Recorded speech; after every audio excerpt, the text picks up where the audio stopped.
సదా నన్ను నడిపే నీ చెలిమే.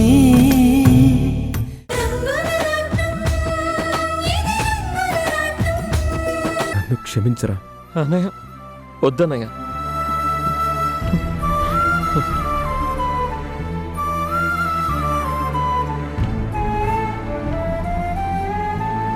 అన్నయ్య, దయచేసి అంత మాట అనకన్నయ్య. అయినా నువ్వు కాకపోతే నన్ను ఎవరు కొడతారన్నయ్య?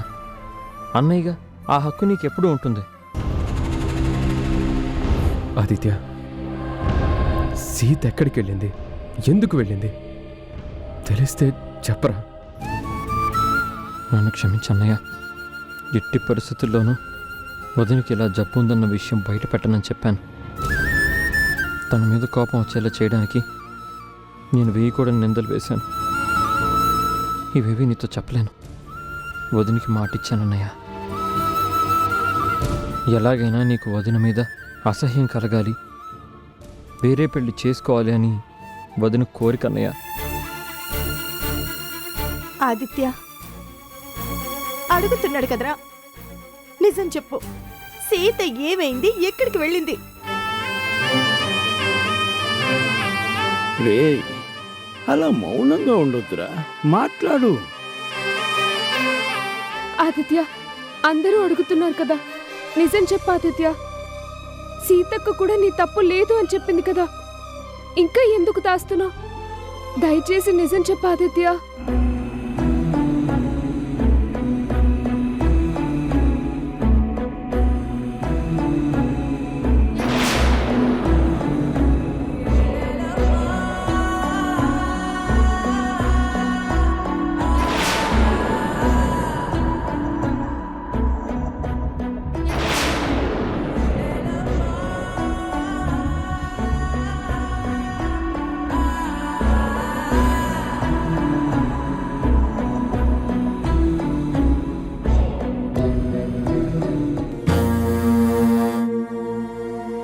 ఇది ఇది సీత కాలిపట్టి కదా ఆదిత్య? అవునన్నయ్య. ఇది నీకెక్కడిది? మహాలక్ష్మమ్మ కొండ మీద దొరికింది.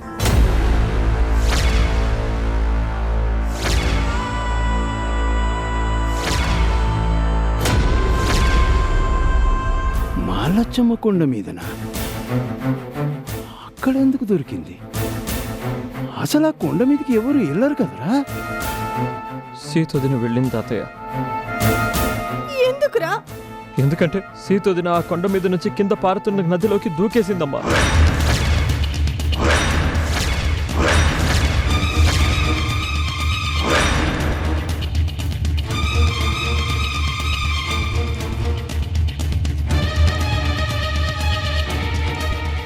అరే ఆదిత్య, ఏమంటున్నావురా నువ్వు? నువ్వు అబద్ధాలు ఆడుతున్నావు కదా? లేదన్నయ్య, నేను వదిన్ని వెతుక్కుంటూ వెళ్ళాను. అక్కడే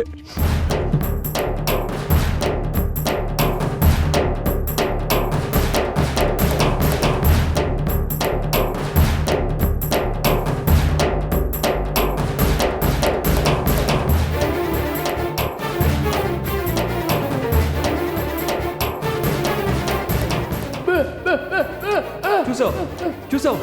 ఎక్కడ?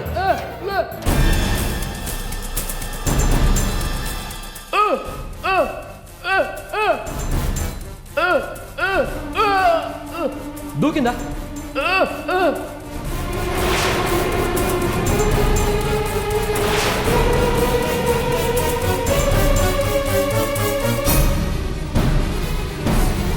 అక్కడి నుంచి దూకిన వాళ్ళెవరు బతికే అవకాశం లేదంటున్నారమ్మా. వదిన నదిలో కొట్టుకుని పోయింది. బహుశా వదిన. ఎందుకురా అలా అపశకనాలు మాట్లాడతావు? అసలు సీత ఎందుకలా చేస్తుంది? కారణం మీకు చెప్పలేనమ్మా, కానీ వదిన మాత్రం అక్కడి నుంచి దూకడం నిజం.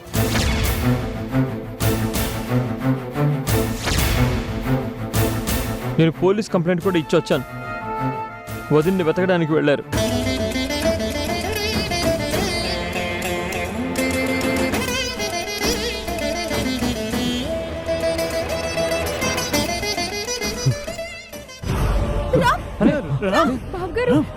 రామ్ గారు రామ్ అనే అనే రామ్ రామ్ అమ్మా మంచినీళ్ళు తీసుకురా. తాతయ్య రామ్ అనే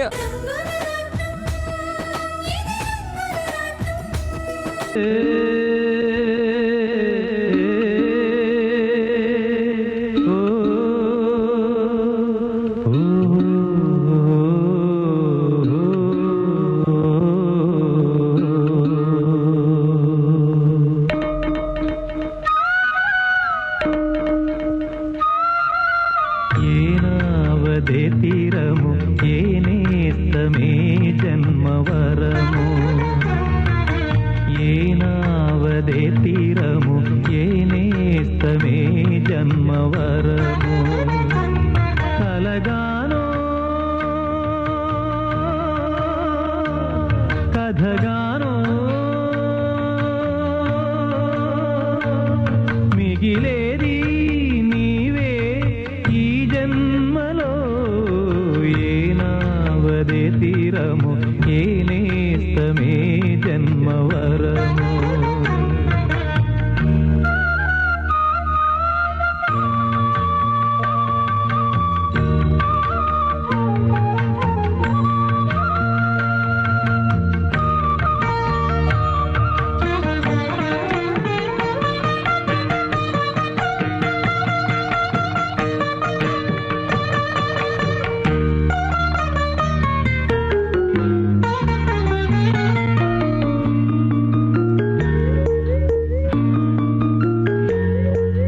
నాలోని నీవే నేనైనాను నీలోని నేనే నీవైనావు నాలోని నీవే నేనైనాను నీలోని నేనే నీవైనావు విన్నావా ఈ వింతను అన్నారా ఎవరైనను విన్నావా ఈ వింతను అన్నారా ఎవరైనను నీకు నాకే చెల్లిందను ఏనావదే తీరము ఏనేస్తమే జన్మవరము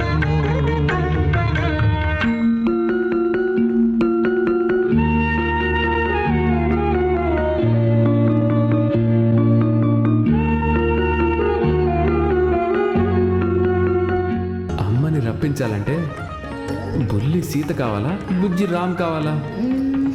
ఇద్దరు కావాలి. ఈరోజు మీ చేత్తో ముద్దలు తినాలి. మీ ప్రేమనంతా గోరు ముద్దలు చేసి తినిపించండి. ఆకాశమల్లే ఏమండి, మీతో కలిసి ఇలా ప్రయాణం చేస్తుంటే నాకెంత ఆనందంగా ఉందో తెలుసా? మన ఈ ప్రయాణం జీవితాంతం సాగితే ఇంకెంత బాగుంటుందో అనిపిస్తుంది.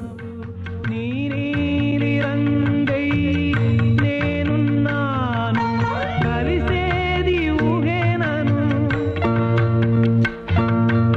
ఊహల్లో కలిశామను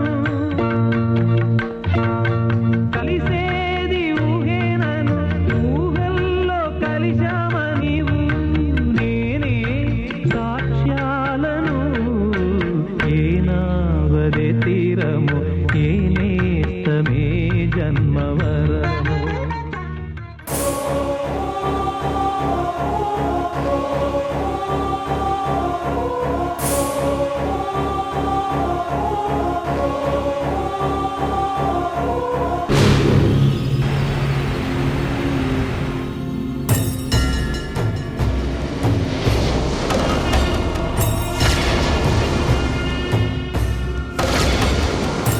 సీత, నువ్వు తప్పు చేసి ప్రాణం తీసుకున్నావంటే నేను నమ్మను. నీ ప్రాణం పోయినా నువ్వు తప్పు చెయ్యవు సీత. నాతో కూడా చెప్పకుండా వెళ్ళిపోయావంటే నా ప్రేమలో ఏదో తప్పుంది. నువ్వు లేని ఈ జీవితం నాకొద్దు సీత. నువ్వు లేకుండా నేను బ్రతకలేను. బ్రతుకైనా చావైనా నీతోనే సీత.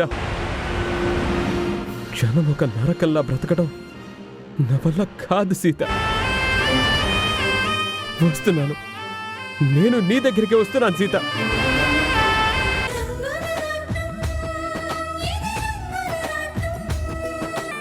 ఆత్మహత్య చేసుకోవాల్సిన పరిస్థితి నా కూతురుకు ఎందుకు వచ్చిందమ్మా? తెలీదు అన్నయ్య గారు. అదే మాకు కూడా ఏం అర్థం కావడం లేదు. కనీసం అల్లుడు గారికైనా తెలియాలి కదా. వాడికి ఏం అర్థం కాక పిచ్చివాడై తిరుగుతున్నాడు అన్నయ్య గారు. అన్నయ్య గారు, ఒక్కసారి ఈ ఉత్తరం చదవండి.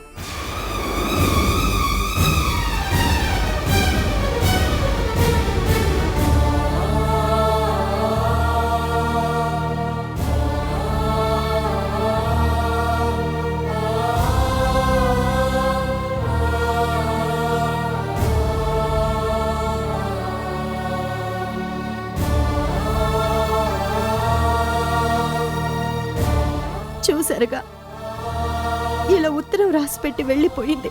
ఇందులో ఎవరు తప్పుందంటే ఏం చెప్పగలం? మీరే చెప్పండి. అవును వెంకట్రావు, ఆ సమయానికి మేం గనక ఫోన్ చేయకపోయింటే రామ్ కూడా మనకు దక్కేవాడు కాదు. ఏం చేస్తాం సూర్యనారాయణ గారు? పిల్లల్ని కనగలం కానీ వాళ్ళ రాతల్ని కనలేమంటారు.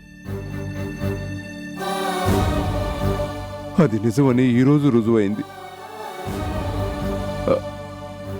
ఇక జరగవలసిన కార్యక్రమాల గురించి ఆలోచించండి.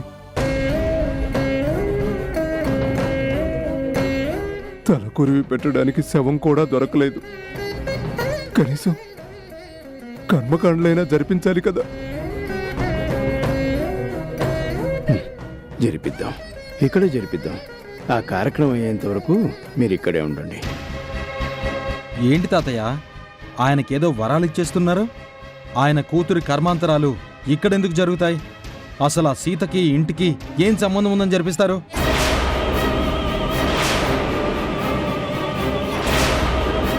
రే, నువ్వు చెప్పిన దానికల్లా మేము తలాడిస్తున్నామని నీ ఇష్టం వచ్చినట్టు మాట్లాడకు. సీతకి రామ్కి ఈ ఇంటితో సంబంధం ఉంది. సీతకు జరగాల్సిన కార్యక్రమాలని ఇక్కడే జరుగుతాయి. అలా ఎలా జరిపిస్తారు తాతయ్య? రామ్కి ఇంటికి ఎలాంటి రక్త సంబంధం లేదు. అలాంటిది ఆయన భార్య చనిపోతే ఆ కర్మకాండలు ఇక్కడెలా చేస్తారు? రక్త సంబంధం కంటే మించిన అనుబంధం ఉంది. అమ్మా, అసలు వీళ్ళకి సమాధానం చెప్పాల్సిన అవసరం లేదమ్మా. ఎందుకంటే ఈ ఇంట్లో బాలుకి ఎంత హక్కు ఉందో నాకు కూడా అంతే హక్కు ఉందమ్మా. నేను చెప్తున్నాను, వదినకి కర్మకాండలు ఇక్కడే జరుగుతాయమ్మా.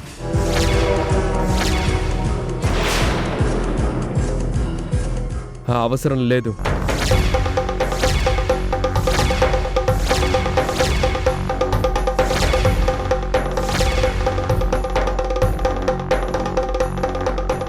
నా భార్యకి కర్మ చేయాల్సిన అవసరం లేదు.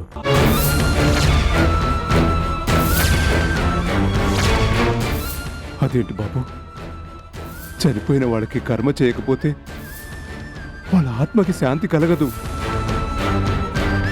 తలకొరివి పెట్టుకోవడానికి శవం ఎలాగో దొరకలేదు. కనీసం కర్మ అయినా చేయకపోతే సీత ఆత్మ క్షోభిస్తుంది బాబు. అవునరా, జరిగిందేదో జరిగిపోయింది. కనీసం తన ఆత్మశాంతి కోసమైనా నువ్వు ఈ కర్మ చేయాలిరా. వద్దు తాతయ్య, సీతకి ఏ కర్మ చేయాల్సిన అవసరం లేదు, చెయ్యను కూడా.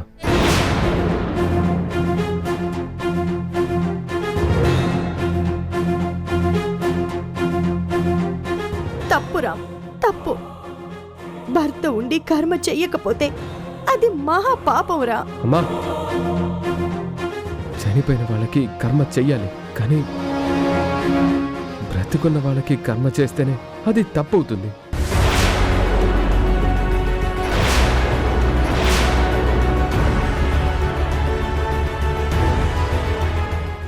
సీత చనిపోలేదు, బ్రతికే ఉంది.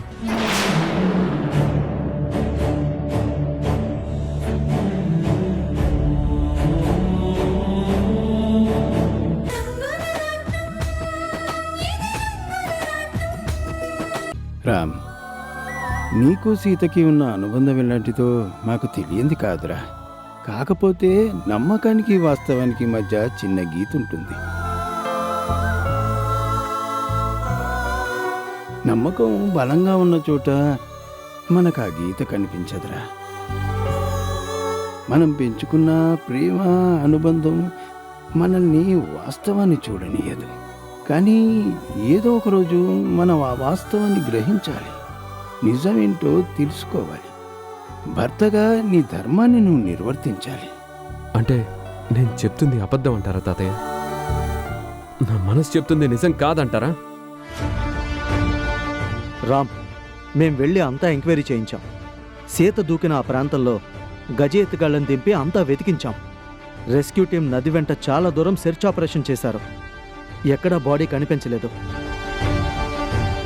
బాడీ లేదంటే సీత బ్రతుకున్నట్లే కదా కార్తీక్? లేదన్నయ్య, వదిన అక్కడ మొసళ్ళకి ఆహారం అయిపోయే ఛాన్సెస్ ఉన్నాయంటున్నారు.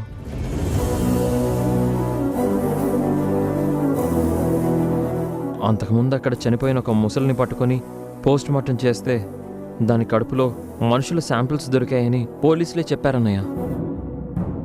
రామ్, నిజంగా సీత బ్రతికే ఉంటే ఈ పాటికి మనకి తెలిసేది. సీతకి సంబంధించిన ఆనవాళ్లు దొరికాయి. పోలీసులు కూడా చెప్తుంటే నువ్వు కాదు అంటే ఎలారా? అంటే ఏంటమ్మా? ఇప్పుడు మీరందరూ కలిసి నా సీత ప్రాణాలతో లేదు, తను చనిపోయిందని నన్ను నమ్మించడానికి వచ్చారా?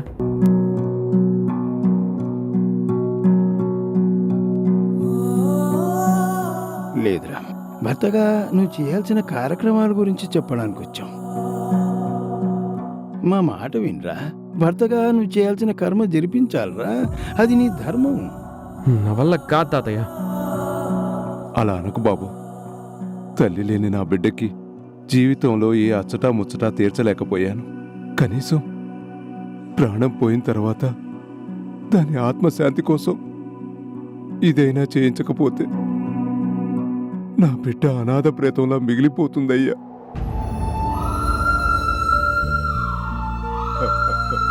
వెంకట్రావు, బాధపడుకో, ఊరుకో. అయ్యా, మీరైనా చెప్పండి అయ్యా. నా బిడ్డకు కర్మకాండాలు జరిపించండి అయ్యా. తప్పకుండా జరిపిద్దామయ్యా. రామ్, కొన్నిటిని మనం నమ్మాలరా. ఆడదాని ప్రాణం పోయాక కన్న బిడ్డ తల కొరివి పెట్టాలి. ఆ అవకాశం లేదు. బిడ్డ లేకపోతే కట్టుకున్నవాడే ఆ కార్యక్రమాలన్నీ చెయ్యాలరా. రామ్, చనిపోయిన వారి ఆత్మ కర్మకాండ జరిపించేంత వరకు ఇక్కడిక్కడే తిరుగుతుంటుందిరా. బ్రతికున్నప్పుడు ఎన్ని గొడవలున్నా, ఎన్ని పట్టింపులున్నా, చనిపోయిన తర్వాత నా గురించి వచ్చారా లేదా, నాకు జరగాల్సిన కార్యక్రమాలు జరుగుతున్నాయా లేదా అని అది గమనిస్తూనే ఉంటుందిరా. మనం శ్రద్ధతో పెట్టే ఆ శ్రాద్ధ కర్మలను చూసి, దుఃఖంతో నిండిన మనసుతో పెట్టే ఆ పిండాలను చూసి ఈ లోకం నుంచి బహుబంధాలను తెంచేసుకుని శాశ్వతంగా వెళ్ళిపోతుందిరా. శ్రాద్ధకర్మలు లేని ఆత్మలు ప్రేతాత్మలుగా మిగిలిపోతాయని శాస్త్రం చెబుతోందిరా. నా మాట విను నాన్న. సీతకి భర్తగా నువ్వు చెయ్యాల్సినవి చెయ్యి. నీ భార్యకి నువ్వు తీర్చుకోవాల్సిన ఆఖరి రుణం ఇదేరా. మనసు రాయి చేసుకొని కర్మకాండలు జరిపించు.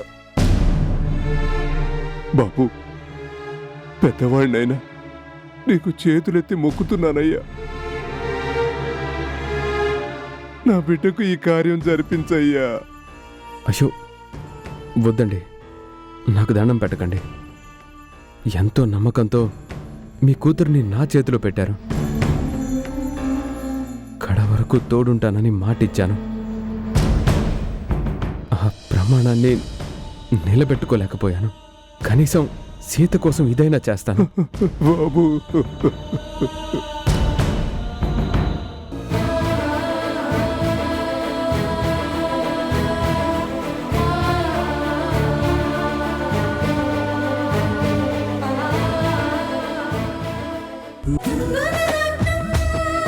ఇది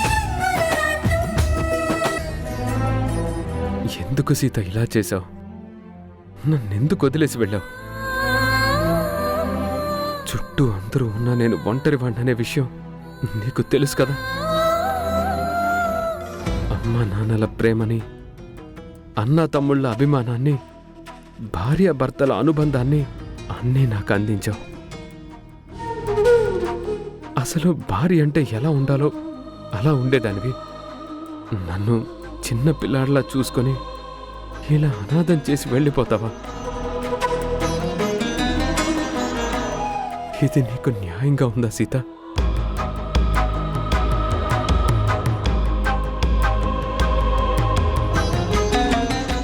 రామ్, రారా.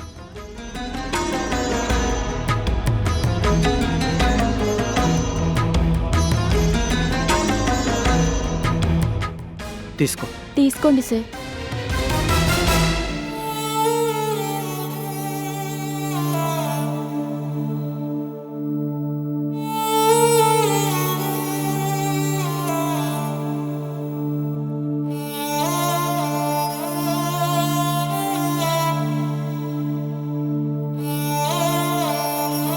రామ్,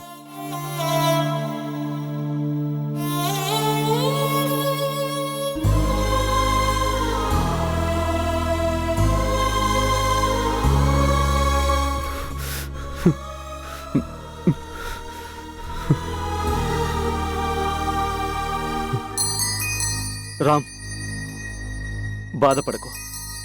పోయిన వాళ్ళని తిరిగి తీసుకురాలేం కదా. లేదురా, నా సీత బ్రతికే ఉంది. ఇప్పటికీ నా మనసుకు అదే అనిపిస్తుంది కార్తీక్. సీత నాకు దూరం కాదు. ఎక్కడో చోట తను ప్రాణాలతో ఉందని నాకు అనిపిస్తుంది. ఏదో ఒకరోజు తిరిగి నా దగ్గరకు వస్తుంది. ఆ నమ్మకం నాకుంది. రామ్, కొన్ని నిజాలు నమ్మడం కష్టమేరా, కానీ నమ్మాలి. పోలీసులు కూడా కన్ఫర్మ్ చేశారు. ఎవరు ఏం చెప్పినా నా మనసు మాత్రం తను బ్రతికే ఉందని చెప్తుందిరా. నా మనసు మాటే నమ్ముతానురా.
ఎలాగైనా ఇక్కడి నుంచి వెళ్ళిపోవాలి.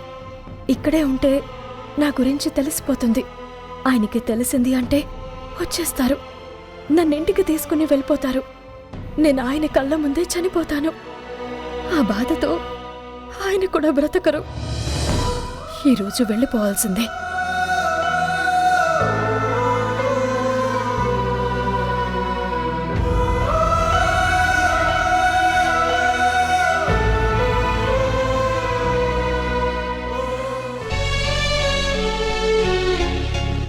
అర్ధరాత్రి లేదు, అపరాత్రి లేదు, ఈ ఫోన్ మోగుతూనే ఉంటుంది.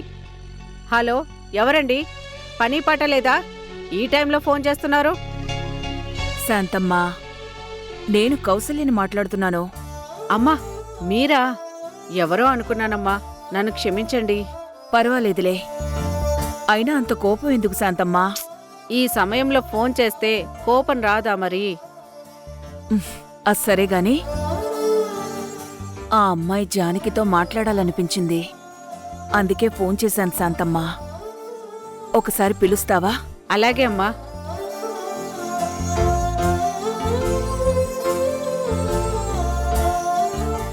జానకి,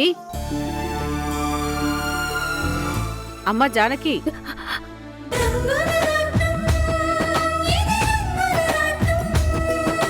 ప్రముఖ వ్యాపారవేత్త శ్రీరామ్ గారికి భార్యా వియోగం. రాణి ఇండస్ట్రీస్ వ్యవస్థాపకుడు, యువ పారిశ్రామికవేత్త, ఉత్తమ వ్యాపారవేత్తగా బహుమతి అందుకున్న శ్రీరామ్ గారి సతీమణి సీత మరణించారు.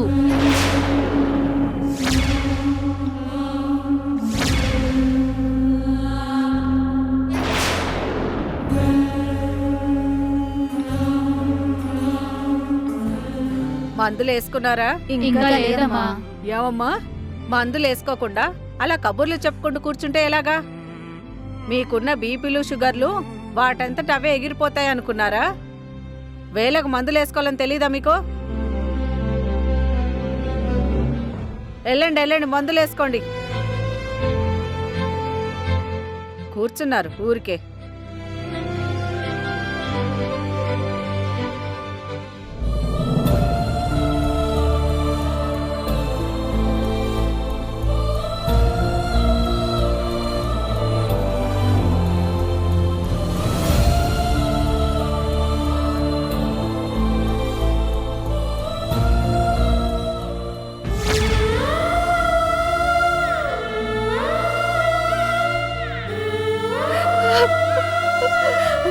అయితే నేను చనిపోయాను అని అందరూ నమ్ముతున్నారు.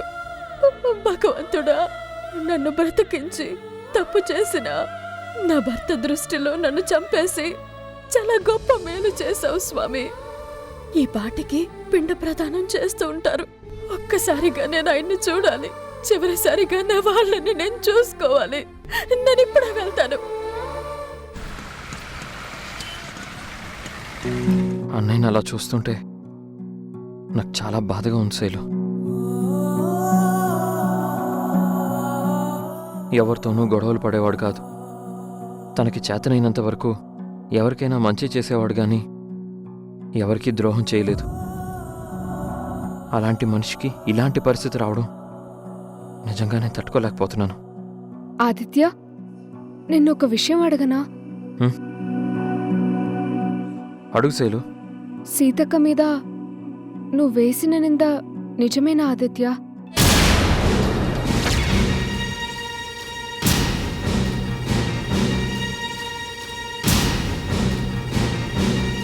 నాకు తెలిసి సీతక్క ప్రాణం పోయినా తప్పు చేసే మనిషి కాదు ఆదిత్య. అలాంటిది నువ్వు తన గురించి ఎందుకలా మాట్లాడావు?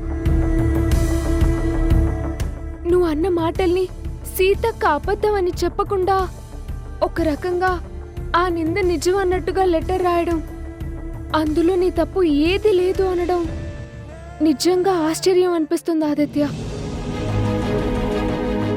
నిజంగా సీతక్క తప్పు చేసి ఉంటే నువ్వు ఇప్పుడు ఇంత బాధపడేవాడివి కాదు ఆదిత్య. సమాధానం లేని ప్రశ్నలు చాలా ఉన్నాయి. శైలు, ఇప్పుడు నేనేం మాట్లాడలేను. నన్ను మాట్లాడించినా నీకు సమాధానం దొరకదు. అదేంటి ఆదిత్య? అదంతే శైలు, ఇప్పుడు నేనేమీ మాట్లాడలేను. నేను ఒకటి మాత్రం చెప్పగలను. సీత వదినికి రామన్నయ్య అంటే ప్రాణం. మరి అలాంటప్పుడు ఎందుకు సీతక్క గురించి? శైలు, ఒక్కోసారి మన దగ్గర సమాధానాలున్నా మనం మాట్లాడలేం. అలాంటప్పుడు దాని గురించి ఎత్తకపోవడమే మంచిది. ఇప్పుడున్న పరిస్థితుల్లో అన్నయ్యకి నా గురించి చెప్పకపోవడమే మంచిది.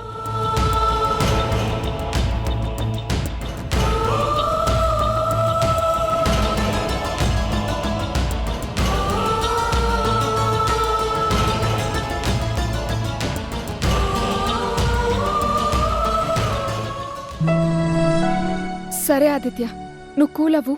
నేను తర్వాత మాట్లాడతాను.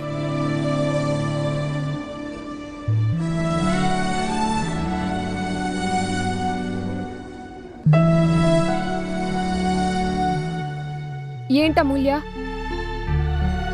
ఏదో మాట్లాడాలని వచ్చి ఏం మాట్లాడకుండా వెళ్ళిపోతున్నావు? ఏమైంది? ఏం లేదులే శైలు. అమూల్య, నాతో కూడా చెప్పవా?